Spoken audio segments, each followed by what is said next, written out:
আসসালামু আলাইকুম, আশা করি আপনারা সবাই ভালো আছেন।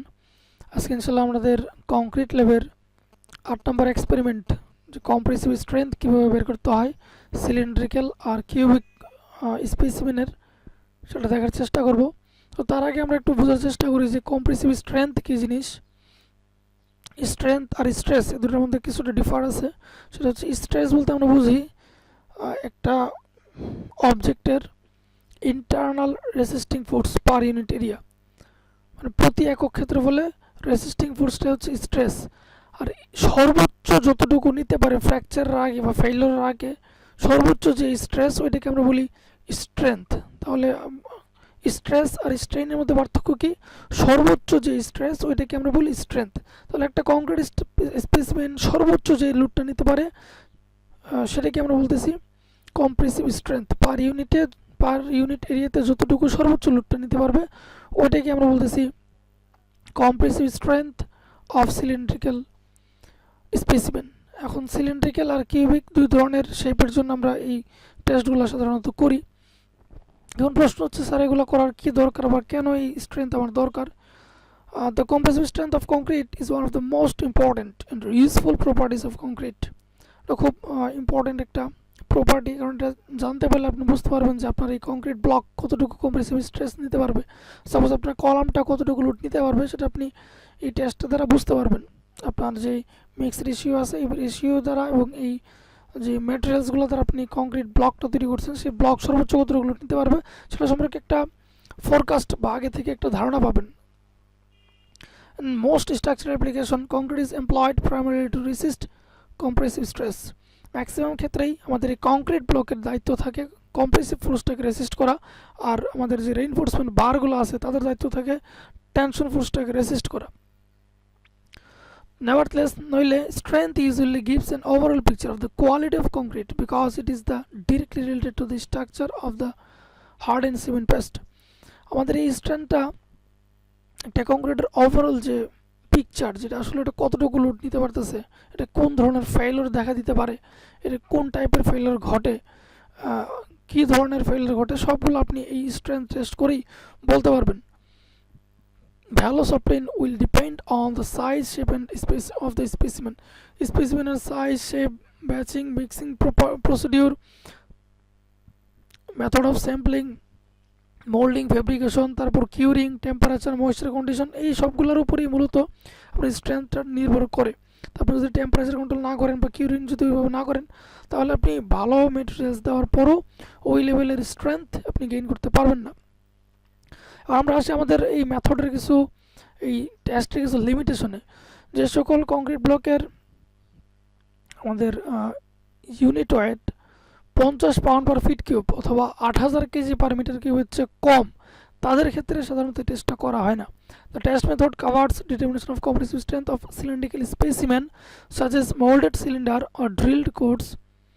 ইট is limited to concrete having a unit weight greater than 50 pound per feet cube or 800 KG per metre cube, মানে 800 কেজি পার মিটার কিউব যদি বেশি হয় আপনার কংক্রিটের ইউনিট ওয়েট কংক্রিট ব্লকের, দেন আমরা এই স্ট্রেংথ টেস্ট করব। The test method consist of applying compressive axial load to molded cylinder. আমাদের যে মোল্ডেড সিলিন্ডারটা আমরা তৈরি করব সাধারণত 6 ইঞ্চ বাই 6 ইঞ্চ একটা কিউব অথবা 6 ইঞ্চ বাই 12 ইঞ্চের একটা সিলিন্ডার তৈরি করা হয়। তো ওইটার মধ্যে আমরা কম্প্রেসিভ লোড দিব এবং লোডগুলো দিব স্ট্যাটিকলি, মানে ধীরে ধীরে ইনক্রিজ করবে কিন্তু কোনো শক তৈরি হবে না, মানে কোনো ভাইব্রেশন তৈরি হবে না। The test method consists of applying compressive axial load to molded cylinders or cones at a rate that is within a prescribed range until failure occurs. একদম ফেল করার আগ পর্যন্ত আমাদের এই লোডিং ইনক্রিমেন্টটা চলতে থাকবে।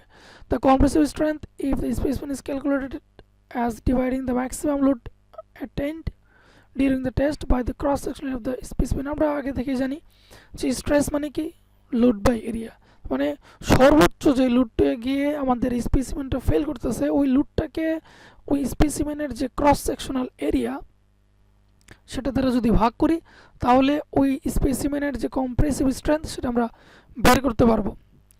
The result of the test method may be used as a basis of quality control of concrete proportioning mixing and pressing operation, determination of compliance with specification, control for evaluation, effectiveness of admixture and so on.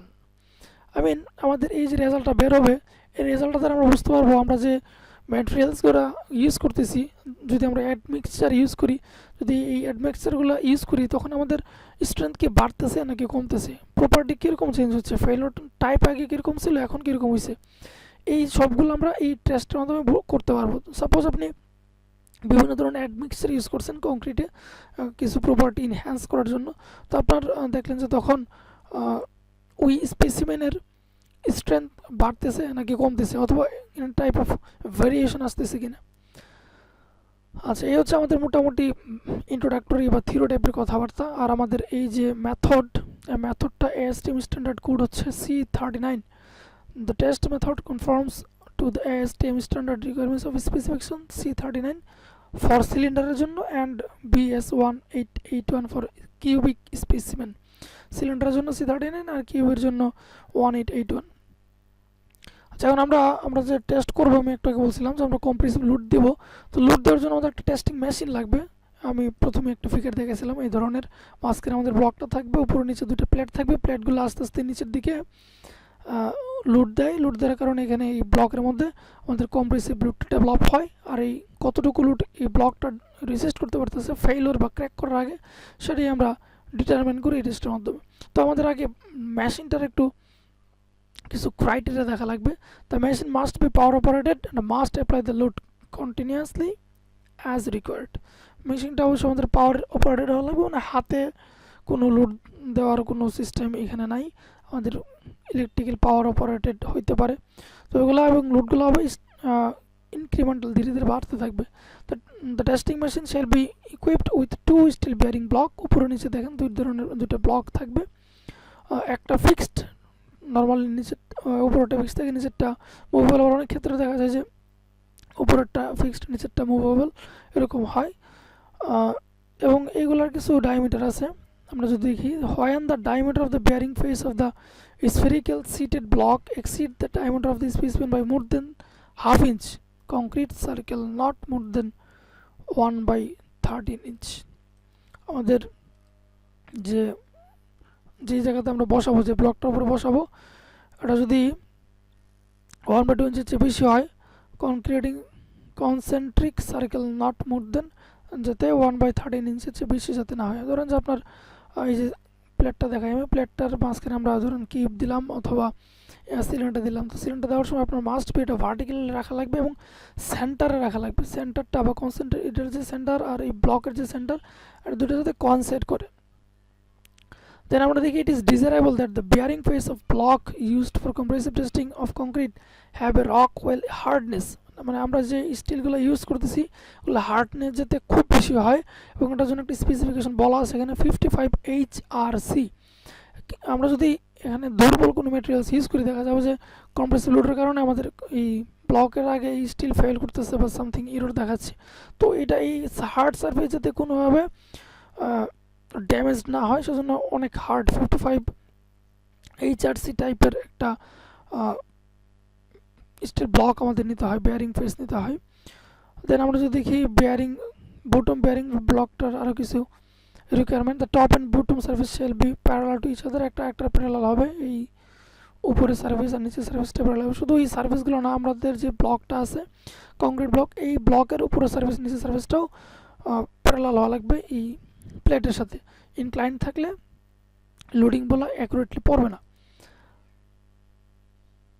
its listed horizontal dimension shall be at least 3% greater the diameter of the specimen to be tested। আমাদের যে concrete ব্লকটা আছে এটা হচ্ছে কমপক্ষে 3% বড় হওয়া লাগবে আমাদের এই ব্লকগুলা, মেশিনের এই ব্লকগুলা বটম অথবা টপের যে ব্লকগুলো আছে অ্যাটলিস্ট 3% বড় হওয়া লাগবে। এখন আমাদের মেশিনের যদি আরও কিছু স্পেসিফিকেশন আমি দেখতে চাই, the maximum diameter of the bearing face of the suspended spherically seated block shall be not exceed the value given in the block। আমাদের টেবিলে যেগুলো দেওয়া আছে আমি যদি একটু দেখাই আপনাদের, diameter of the test specimen আমাদের যে কংক্রিট ব্লকটা আমরা টেস্ট করব তার ডায়ামিটার যদি হয় 2 ইঞ্চ বা 51 মিলিমিটার, সেক্ষেত্রে বিয়ারিং ফেসটার সর্বোচ্চ ডায়ামিটার হতে পারে 4 ইঞ্চ। এটা কোডের একটা গাইডলাইন। যদি হয় আমাদের স্পেসিমেনের ডায়ামিটার 3 ইঞ্চ, সেক্ষেত্রে ম্যাক্সিমাম ডায়ামিটার হয় আমাদের এই বিয়ারিং ফেসের 5 ইঞ্চ। এরকম বিভিন্ন ভ্যালুগুলো এখন দেওয়া আছে। তো আমরা এখন মেশিন সম্পর্কে অনেক আইডিয়া পাইলাম। আর মেশিনের ক্ষেত্রে আমাদের লোডিংয়ের যে রেট সেটা একটা ইম্পর্টেন্ট ফ্যাক্ট, এবং পাশাপাশি আমাদের যে ম্যাটেরিয়ালগুলো আছে সেই ম্যাটেরিয়ালগুলো একটু দেখা দরকার, যে কী কী ম্যাটেরিয়াল আমরা ইউজ করব এবং কতটুকু ইউজ করব।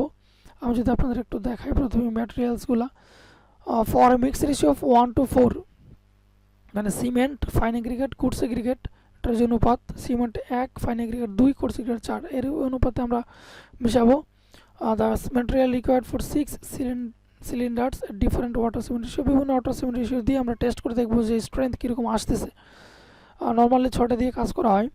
তো সিমেন্টের ক্ষেত্রে 200 গ্রাম ফাইন এগ্রিগেট, 200 গ্রাম ফাইন এগ্রিগেটের জন্য 4500 গ্রাম, কোর্স এগ্রিগেটের 12500 গ্রাম। তো এটাকে অনেকে আবার অন্যভাবে লেখে এভাবে যে 3/2 feet cube, 3/4 feet cube cement, 3/8 feet cube করলে মোটামুটি এইটাই আসে।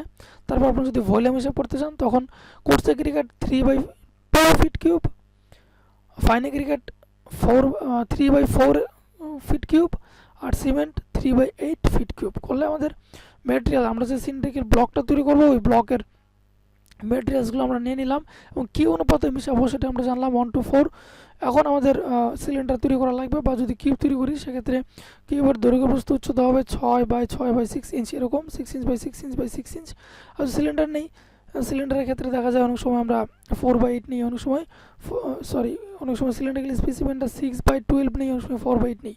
মানে একটা ডাবল, মানে ডায়ামিটার হচ্ছে লেন্থটা প্রায় ডাবলের মতো নেই, কারণ 1.7 এর চেয়ে যদি কম হয় L/D এর ভ্যালু, তখন আবার আমাদের অ্যাডজাস্ট করে নিতে হয় একটা coefficient. Mix the materials in machine for 3 minute.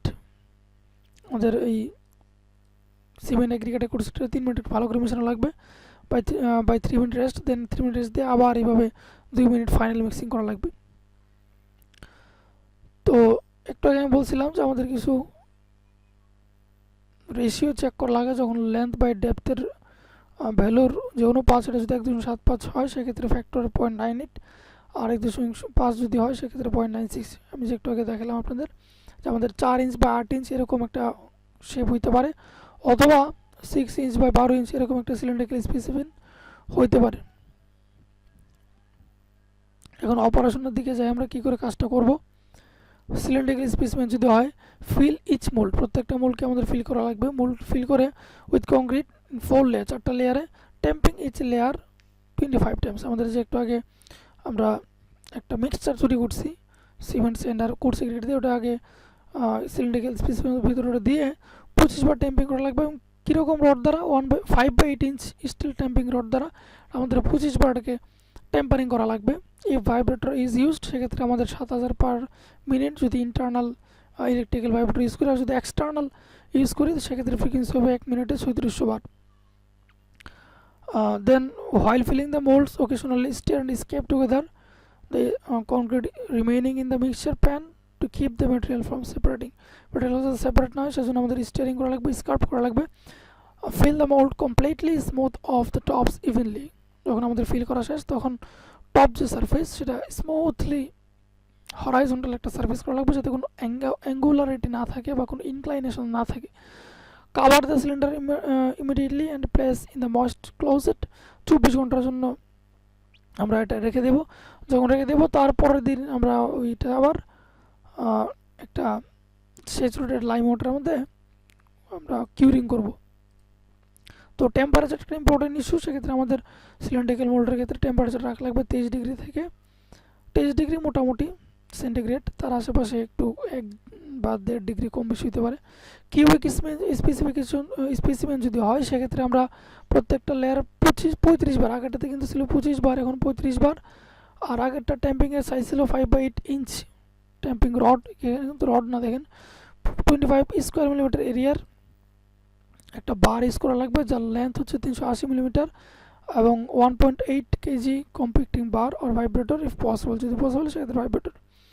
After filling the specimen shall be stored in moist condition, এটা ময়েস্ট কন্ডিশন রাখা লাগবে, at least 90% relative humidity and 20 degree temperature 20 degree আর হিউমিডিটি থাকবে 90%, আর এটা রাখা লাগবে আমার 16 থেকে 24 ঘন্টা। যখন এটা হার্ড হয়ে যাবে আমাদের এই কংক্রিট ব্লক, দেন আমাদের পানিতে এটা রাখা লাগবে টেস্টের আগ পর্যন্ত। এখন আমরা আরও যদি কিছু জিনিস দেখতে চাই, method of testing, compressive test of moist cured specimen shall be made as soon as practicable after removal of the moist storage. আপনারা তো ওই পানিতে রেখে দিয়েছিলেন লাইম ওয়াটারের মধ্যে, তো লাইম ওয়াটার থেকে তুলে সাথে সাথে টেস্ট করার চেষ্টা করবেন যাতে কোনো দেরি যাতে না হয় আমাদের। All test specimens for a given test stage shall be broken within the permissible time tolerance prescribed here। এই টেবিলের মধ্যে আমাদের কখন আমাদের এই যে ভাঙা লাগবে সেটা বলা আছে। টেস্ট স্টেজ যদি 24 ঘন্টার মধ্যে হয় সেক্ষেত্রে পারমিসিবল টলারেন্স 0.5 আওয়ার, 3 ডেজ হলে 2 ঘন্টা, কম বেশি 2 ঘন্টা, 7 ডেজ হলে 6 ঘন্টা। হচ্ছে all test specimens for a given test stage shall be broken, ভাঙা লাগবে with in the permissible time. টাইমটা এখানে বলা আছে 0.5 যদি 24 ঘন্টা টেস্ট স্টেজ হয়, মানে আমরা 24 ঘন্টার সময় একবার টেস্ট করে দেখবো স্ট্রেংথ কীরকম, 3 ডের সময় একবার টেস্ট করে দেখবো স্ট্রেংথ কীরকম, 7 ডের সময় একবার টেস্ট করে দেখবো যে স্ট্রেংথ কীরকম হচ্ছে, 28 দিনের সময় স্ট্রেংথ টেস্ট করে দেখবো কীরকম হচ্ছে, 90 দিনের সময় টেস্ট করে দেখবো যে স্ট্রেংথ কীরকম হয়। আর তখন আমাদের যে মেটেরিয়ালগুলো যে ভাঙবো ব্লকটা, সেটা ভাঙার জন্য আমাদের পারমিসিবল টলারেবল টাইম এখানে বলা আছে। প্লেসিং দ্য স্পেসিমেনটা আমাদের ওই কংক্রিট স্টিল ব্লকের মধ্যে রাখা লাগবে। তো রাখার সময় খুব কনসিয়াস থাকা লাগবে, এই জন্য যাতে একদম ভার্টিক্যাল হয়, কোনো রকম ইনক্লাইনিটি না থাকে। সর্বোচ্চ 0.5 ডিগ্রি অ্যাঙ্গেল টলারেবল, তার বেশি কোনোভাবেই ইনক্লাইনেশন থাকা যাবে না। সার্ফেসটা হওয়া লাগবে একদম parallel to the block, steel block. আর রেট অফ লোডিং একটা ইম্পর্টেন্ট ইস্যু, যে আমরা কী রেটে আস্তে আস্তে আমাদের লোডিংটা বাড়াবো। তো 20 থেকে 50 PSI পার সেকেন্ড এই রেট হতে পারে, অথবা আপনি যদি আপনার মেশিন যদি মেগাপ্যাসকেল ইউনিটে থাকে সেক্ষেত্রে 0.14 থেকে 0.4 মেগাপ্যাসকেল পার সেকেন্ড এই রেটের মধ্যে আমাদের লোডিংগুলো আস্তে আস্তে বাড়ানো লাগবে। আর একটা বিষয় হচ্ছে ডিউরিং দ্য অ্যাপ্লিকেশন, আমাদের লোডিংয়ের সময় প্রথম হাফ টাইমের মধ্যে আমরা first half of the anticipated loading phase higher rate of loading shall be permitted, প্রথম দিকে আমরা একটু লোডটা বেশি দিই। Made no adjustment in the rate of movement of the platen at any time while a specimen is yielding rapidly immediately before failure। আমরা আমাদের এই যে স্ট্রেইন কার্ভ থেকে জানি যে যখন আমাদের লিনিয়ারিটি শেষ, সেই জায়গাতে দেখবেন যে হঠাৎ করে আমাদের লোডিং ছাড়াই হঠাৎ করে খুব বেশি স্ট্রেইন তৈরি হচ্ছে, তখন আমরা বুঝে যাবো যে অতি শীঘ্রই স্ট্রাকচারটা ফেল করবে বা এই কংক্রিট ব্লকটা ফেল করবে। তো তখন আর কোনো লোডিং অ্যাডজাস্টমেন্ট আমরা করতে পারবো না, ওটাই আমাদের yield stress. Apply the load until the specimen স্পেসিমেনটা ফেল হওয়ার আগ পর্যন্ত আমরা লোডিং করবো। The record the maximum load carried by the specimen during the test করার সময় আমরা সর্বোচ্চ কতটুকু লোড হচ্ছে সেটা চেক করব। আর আমাদের লোডিংয়ের যে ফেইলর টাইপ বা প্যাটার্ন, সেটা অনেক সময় এরকম হয়, কোন দুই দিকে কোন, একদিকে কোন, আবার একদিকে ইনক্লাইন করে ফেল করতে পারে, অথবা ভার্টিক্যালি ফেল করতে পারে, এরকম বিভিন্ন শেপ হয়। Calculate the compressive strength of the specimen by dividing the maximum লোডকে আমরা ভাগ করব ওই যে আমাদের কংক্রিট ব্লকটা আছে ওই ব্লকের ক্রস সেকশন এরিয়া দিয়ে। তো এরিয়ার সময় আমাদের একটু কনসিয়াস থাকা লাগে, 2-3 বার রিডিং নিতে হয়। ধরুন যে আপনি একবার একটা দিক বরাবর রিডিং নিলেন, তারপর ওইটা পারপেন্ডিকুলারলি আবার ডায়ামিটার নিলেন, তো 2 বার ডায়ামিটার একটু হিসাব করে দেখবেন যে আসলে সব দিক দিয়ে ইউনিফর্ম হয়েছে কিনা, ডায়ামিটারটা কোথাও বেশি কোথাও কম এরকম যাতে না হয়।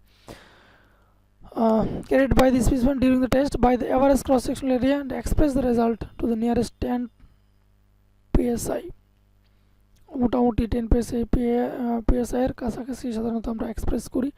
If the specimen length to diameter ratio is less than, তো একটাকে বললাম যদি 1.75 এর চেয়ে কম হয় সেক্ষেত্রে আমাদের একটা ফ্যাক্টর দ্বারা গুণন করতে হয়।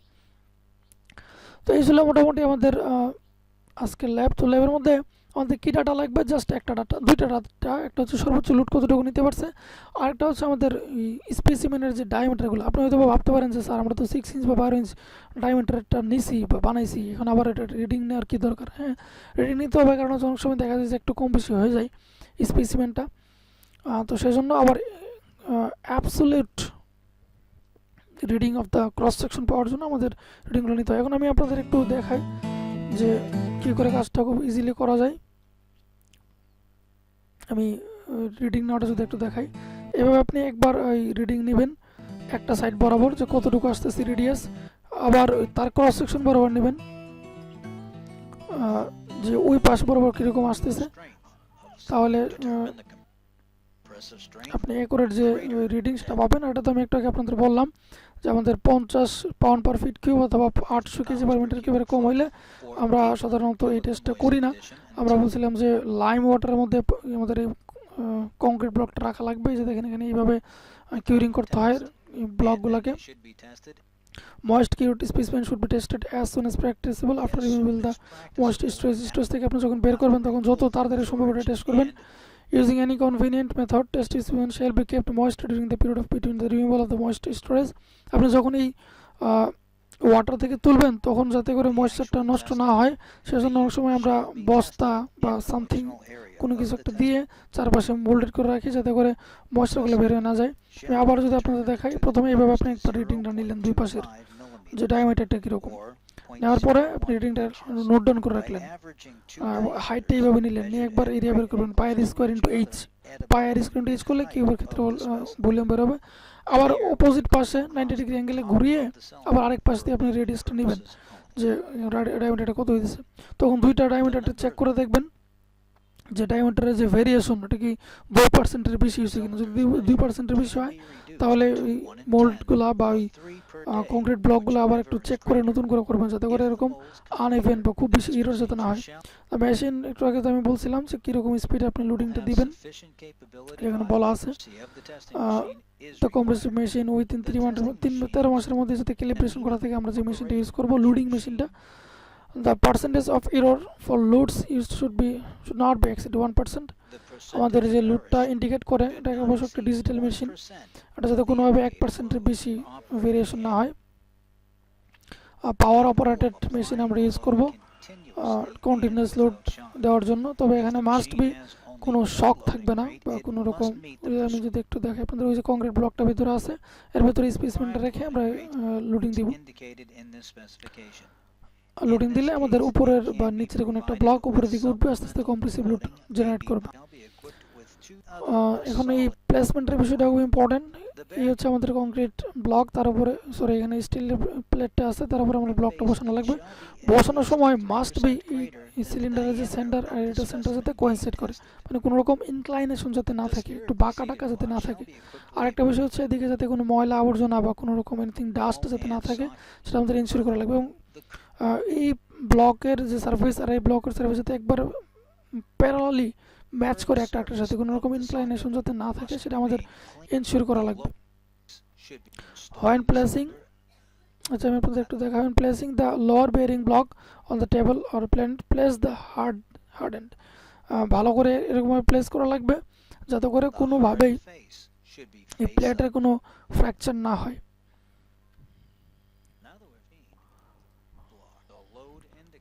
Verify the load indicator is set to 0। তারপর আমাদের যখন লোডিং করবো তখন আগে ইনিশিয়াল যে ভ্যালু সেটাকে 0 করে নেব, যে প্রথম যে ইনিশিয়াল ভ্যালু যে দেখেন 0 করা, এখানে আপনাদের লোডিংয়ের ক্ষেত্রে 0 করে নেবেন। দেন লোড অ্যাপ্লাই করে সর্বোচ্চ কতটুকু লোড নিতে পারতেছে সেটা আমরা চেক করব। সর্বোচ্চ যেই লোডটাতে ফেল করছে একজন আপনারা খাতা নিয়ে দাঁড়ায় থাকবেন, আর একজন সর্বোচ্চ যেই লোডে গিয়ে ফেল করতেছে সেই লোডটা নোট ডাউন করে রাখবে। এইভাবে ম্যাক্সিমাম লোডটা আমরা টেস্ট করবো। আর আগে থেকে তো আমাদের রেডিয়াস আর হাইটটা জানা থাকলেই, পায়ের স্কেলটা এজ করলেই আমাদের যে পায়ের স্কোয়ার এজ করলে তো ভলিউম বের হবে, কিন্তু আমাদের দরকার শুধু ক্রস সেকশন, সেক্ষেত্রে পায়ের স্কোয়ার করলেই আমাদের ক্রস সেকশন এরিয়া চলে আসবে। তো এই জিনিসটা কিসের উপর ডিপেন্ড করে স্ট্রেন্থটা, আমি একটু আগে বলছিলাম যে মিক্সিং যে রেশিওটার উপর, দেন কিউরিং কীভাবে করতেছেন আপনি, ওয়াটার সিমেন্ট রেশিও কীরকম, এই সবগুলো জিনিসের উপরে আমাদের এই কংক্রিটের যে স্ট্রেন্থ সেটা নির্ভর করে। আর আমাদের এই স্ট্রেন্থটা ডিফাইন করে কোয়ালিটি কন্ট্রোল প্রোগ্রামের ক্ষেত্রে কোয়ালিটি অফ মিক্স প্রপোর্শনটার কোয়ালিটি কীরকম জানার জন্য, ওয়াটার সিমেন্ট রেশিও কীরকম দিলে সবচেয়ে ভালো হবে সেটা জানার জন্য, কোন দিন কত দিনে কীরকম স্ট্রেংথ গেইন করতেছে সেগুলো জানার জন্য আমাদের রেজাল্টটা খুব ইফেক্টিভ। পাশাপাশি আপনি যদি কখনো অ্যাডমিক্সচার ইউজ করেন, তো অ্যাডমিক্সচার ইউজ করলে তখন কীরকম রেজাল্টটা আসতেছে, রেজাল্টটা কি ভালো আসতেছে নাকি খারাপ আসতেছে, স্ট্রেংথ খুব বেশি কমে যেতেছে কিনা, এই জিনিসগুলো আমরা দেখতে পারবো। তো আমি যদি আবার আপনাদের একটু দেখাই, রিভিউ বলতে পারেন, ওই ময়েস্ট জায়গা থেকে এটা নিয়ে আসলাম, নিয়ে সেরকম পাটের বস্তা অথবা সামথিং লাইক দ্যাট, ওটা দিয়ে আপনি এটাকে একটু মোল্ড করে রাখবেন যাতে ময়েশ্চারটা নষ্ট না হয়। আর এই সার্ভিসটা যাতে কোনোভাবে ইনক্লাইন না থাকে সেটা আমরা চেক করে নিতে পারি একটা বাবল দিয়ে, বা অনেক সময় এগুলো পাওয়া যায় বাবল টাইপের, উপর একটা বুদবুদ থাকে, বুদবুদ যদি সেন্টারে থাকে তাহলে বুঝতে পারবেন যে আপনি না ঠিক আছে। দেন আপনাদের এই ডায়ামিটারটা নেওয়া লাগবে দুই পাশে, ডায়ামিটারটা নিলে আমাদের কাজ শেষ, মূলত আর কিছু লাগে না। ডায়ামিটারটা নিলে আপনি ক্রস সেকশনাল এরিয়া পাবেন পায়ের স্কোয়ার, অথবা যদি ডায়ামিটার নেন তো সেক্ষেত্রে পাই ডি স্কোয়ার বাই 4। আর যদি আপনি ইউনিট বের করতে চান সেক্ষেত্রে আমাদের এই সফটওয়্যার ভলিউম লাগবে, যাই হোক ইউনিট করতেছি না আমরা। ভেরিফাই যাতে আমরা যে দুটো ডায়ামিটার নেব সাথে কোনোভাবে 2%-এর বেশি যাতে না হয়। Wipe the upper and lower bearing block clean, এটা ভালো করে পরিষ্কার করা লাগবে, এই ব্লকগুলো যাতে কোনো দানা বা কোনো ময়লা আবর্জনা না থাকে, এটা পরিষ্কার করা লাগবে। দেন সেন্টারিং করা লাগবে সুন্দর করে, অনেক সময় এরকম রিং ইউজ করা হয় যাতে করে place this specimen on the lower bearing block, এবং এই ব্লকগুলো অনেক সময় ইউজ করতে হয় যাতে করে নিচের এই জায়গাটা ফ্র্যাকচার না হয় বা ডিসপার্টেড না হয়। Centre the Axis of the specimen, এটার অ্যাক্সিস অফ স্পেসিমেন আর আমাদের নিচের যে প্লেটটা আছে প্লেটের সেন্টারটা যাতে কোইনসাইড করে সেটা ইনশিওর করা লাগবে। দেন লোডিং দেওয়া লাগবে, লোডিংয়ের সময় আমাদের মাস্ট বি কনসিডারেশন রাখা লাগবে যে সর্বোচ্চ কতটুকু লোড নিতে পারতেছে। আচ্ছা, apply a load not to exceed 10% of the expected strength, আপনার স্ট্রেংথ যত তার তো একটা আইডিয়া আছে যে কংক্রিটটা এতটুকু লোড নিতে পারে, তার চেয়ে আপনি ভুলেও 10%-এর বেশি লোড দিবেন না, সেক্ষেত্রে দেখবেন যে একদম গুঁড়ো গুঁড়ো হয়ে যাবে। আচ্ছা, আরেকটা জিনিস হচ্ছে এই ভার্টিক্যালিটি ইনশিওর করা, আপনার এই স্পেসিমেনটা ভার্টিক্যালি আপনি প্লেস করছেন কিনা সেটা মাস্ট ইনশিওর করা লাগবে, কারণ ইনক্লাইন্ড একটা স্পেসিমেনের যে লোড আর ডিরেক্টলি ভার্টিক্যাল থাকলে যে লোড স্ট্রেস তারা প্রচুর ডিফার করে রেজাল্টের ক্ষেত্রে। আর রেটগুলা আপনি ইনশিওর করে নেবেন, আমি একটু দেখেছিলাম 20 থেকে 50 PSI রেঞ্জের মধ্যে সাধারণত থাকে। এবং ফ্র্যাকচারের টাইপগুলাও নোট ডাউন করে রাখতে হয় এই টেস্টের ক্ষেত্রে, যে কোন ধরনের ফ্র্যাকচারটা ড্র করে রাখতে হয়। আমি আপনাদের একটু আগে পিডিএফে দেখাইছিলাম যে একটা কোণ, দুইটা কোণ, নাকি ভার্টিক্যালি, এরকম বিভিন্ন ধরনের ফ্র্যাকচার দেখা যায়। ওই যে রিজনেবলি ওয়েল ফর্মড কোণ অন বোথ সাইড, দুই দিকে এরকম কোণ তৈরি হয়েছে, এটা টাইপ 1 হইতে পারে। লেস দেন 1 ইঞ্চির মধ্যে এরকম একটা হইতে পারে, অথবা হইতে পারে যে একদিকে কোণ তৈরি হয়েছে, দেখেন এই নিচের দিকে কোণ তৈরি হয়েছে, অথবা হইতে পারে যে কলামনার ভার্টিক্যালি ক্র্যাক করছে দুই পাশে, নো ওয়েল ফর্মড কোণ, কোনো কোণ ডেভেলপ করে না, এটা হইতে পারে। অথবা ডায়াগোনালি ফ্র্যাকচার বা ক্র্যাক দেখা দিতে পারে, সাইড ফ্র্যাকচার দেখা দিতে পারে। যদি আমরা আমরা যে একটু আগে দেখাইছিলাম বটম আর টপে যে রিংগুলো থাকে সেগুলো না থাকলে এই সাইড ফ্র্যাকচারগুলো হয় অনেক সময়, সাইডে ফেল করে। তো এই কোশ্চেনের ক্ষেত্রে আমাদের ম্যাক্সিমাম লোড আমরা যদি দেখি, আপনাদের একটু আগে বলছিলাম যে স্ট্রেংথ বের করার জন্য ম্যাক্সিমাম লোডকে ক্রস সেকশনের ক্ষেত্রে ভাগ করতে হয়। তো ক্যালকুলেশনের ক্ষেত্রে আমরা যদি দেখি যে এই ক্ষেত্রে আমাদের সর্বোচ্চ লোড নিতে পারছে 22,500, আর আমাদের পাই ডি স্কোয়ার বাই 4 করে ধরলাম যে 12.5 স্কোয়ার ইঞ্চ আসছে। আপনাদের যত আসছে আপনারা সেটা বসালে আপনাদের কম্প্রেসিভ স্ট্রেংথটা চলে আসবে। আর চলে আসলে দেখেন এত পাউন্ড পার স্কোয়ার ইঞ্চ। এখন যদি আপনি এটাকে মেগাপ্যাসকেলে নিতে চান তাহলে জাস্ট 145 দ্বারা ভাগ করলেই মেগাপ্যাসকেল এককে চলে আসবে। তো এইভাবে মোটামুটি আমাদের টেস্টগুলো করা যায় এবং রেজাল্টগুলোও অ্যাকুরেটলি আপনি বের করে দেখতে পারবেন যে এই আমাদের এই স্পেসিমেন সর্বোচ্চ কতটুকু লোড নিতে পারবে, এবং অ্যাডমিক্সার ইউজ করে এর রেজাল্ট বা ভেরিয়েশন কীরকম হচ্ছে, আমাদের এক্সপেক্টেড রেজাল্ট আসতেছে কিনা এগুলো চেক করা যায়। তো এই হচ্ছে মোটামুটি আজকের ল্যাব এবং এর সব কিছু। আমি যদি আপনাদের একটু টেবিলটা দেখাই দিই, যে আপনি 3 দিনের সময় তিনটা স্পেসিমেন ধরেন যে টেস্ট করলেন, তখন 3D এর জন্য 3টা টেবিল। ডিজিটেশন মানে অনেক সময় আমরা কংক্রিট ব্লকের মাঝে লিখে রাখি যে গ্রুপ নাম্বার এত, স্পেসিমেন নাম্বার এত, এতে করে কি হয় ভুল হয় না যে কোনটার কাজ করছি, কোনটার ডায়ামিটার কীরকম, সেটা কাজ করতে গিয়ে সুবিধা হয়, এরকম লিখে রাখতে হয়। ওয়াটার সিমেন্ট রেশিও কোনটা থেকে এরকম দিয়েছিলাম সেটা লিখে রাখলে মনে থাকে যে এত নাম্বার স্পেসিমেনের জন্য ওয়াটার সিমেন্ট রেশিও এত, সর্বোচ্চ ম্যাক্সিমাম লোড কতটা আমরা নোট ডাউন করে রাখলাম। আর ক্রস সেকশনাল এরিয়া পাই ডি স্কোয়ার 4 দিয়ে যদি আমরা বের করে রাখি, সেক্ষেত্রে ডেকা দ্বারা এটাকে ভাগ করলেই এখানে চলে আসবে। দেন তিনটা রেজাল্টকে অ্যাভারেজ করলে অ্যাভারেজ ক্রাসিং স্ট্রেন্থ চলে আসবে।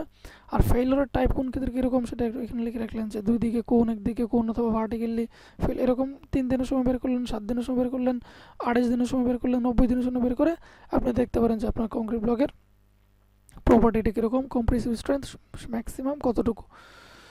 তো এই ছিল মোটামুটি আজকের পড়াশোনা। সবাই ভালো থাকবেন। আসসালামু আলাইকুম।